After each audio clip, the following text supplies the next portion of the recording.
सबक लाहौर का जोग्राफिया अहमद शाह बुखारी पतरस का लिखा हुआ। ये इबारत देखेंगे, लाहौर तक पहुँचने के कई रास्ते हैं। तो इसका सियाक़ व सबाक़ इजमाली है। अहमद शाह बुखारी पतरस का मज़मून लाहौर का जोग्राफिया तंज़ व मज़ाक़ का इंतहाई आला नमूना है।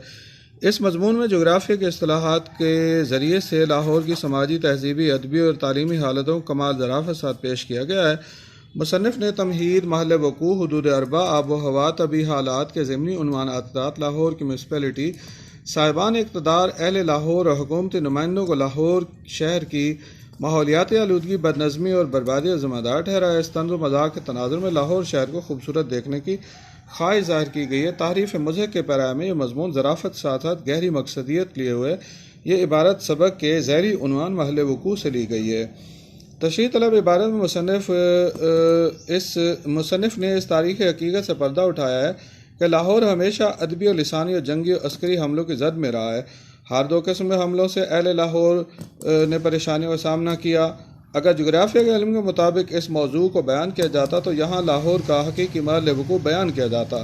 मुसन्निफ़ का मकसूद ये नहीं बल्कि कुछ और है। ये हक़ाइक़ बयान किए गए हैं कि दिल्ली वालों ने लाहौर को अपनी ढाल के तौर पर इस्तेमाल किया और दबिस्तान दिल्ली और लखनऊ से वाबस्ता अहल ज़बान ने भी लाहौर वालों पर अदबी और लिसानी हमले के इन तमाम हवालों से अहले लाहौर मज़लूम हैं। लाहौर तक पहुँचने के कई रास्ते हैं, लेकिन दो उनमें से बहुत मशहूर हैं। एक पेशावर से आता है, दूसरा दिल्ली से। ज़मीनी और जोग्राफिया हवाले से तो लाहौर के बहुत से दाखिली रास्ते हैं, लेकिन जो रास्ते मौजूद तहरीर हैं उनमें से पेशावर से आने वाला रास्ता वो है जिसे अबूर करते हुए जंगजू लोग आए, और दिल्ली से आने वाले रास्ते से लिसानी हमला आवर है, जिनका मौक़िफ़ ये था कि दबिस्तान दिल्ली और दबिस्तान लखनऊ ही उर्दू ज़बान का रोज़मर्रा और मुहावरा तय करने का हक़ रखते हैं। दबिस्तान लाहौर की कुछ हकीकत नहीं। वस्ती एशिया के हमलावर पेशावर के रास्ते और यूपी के हमलावर दिल्ली के रास्ते दाखिल होते हैं। वस्ती एशिया से जितने भी हमलावर आए उनका हदफ तो शहर दिल्ली था, मगर दिल्ली की तबाही से पहले लाहौर की ईंट से ईंट बजाई गई। दिल्ली में बैठे हुए हुक्मरानों ने लाहौर को हिफाज़ती ढाल के तौर पर इस्तेमाल किया। लखनऊ और दिल्ली के शायरों और अदीबों ने लाहौर के शायरों और अदीबों को कबूल न किया, उनके खिलाफ मज़ामीन लिखे और अपने आप को उर्दू का मालिक व मुख्तार साबित किया। तकसीम हिंद के बाद टाटा एयरवेज़ के जहाज़ों में बैठ के लखनऊ और दिल्ली वाले लाहौर आ गए और जा बजा लाहौरियों की उर्दू दानी पर चोट करने लगे, जिनका पहले जिक्र आया है। अहले सैफ तलवार वाले जंगजू कहलाते हैं। गजनवी या गौरी तखल्लुस करते हैं, जिनका बाद में जिक्र आया अहले ज़बान कहलाते हैं।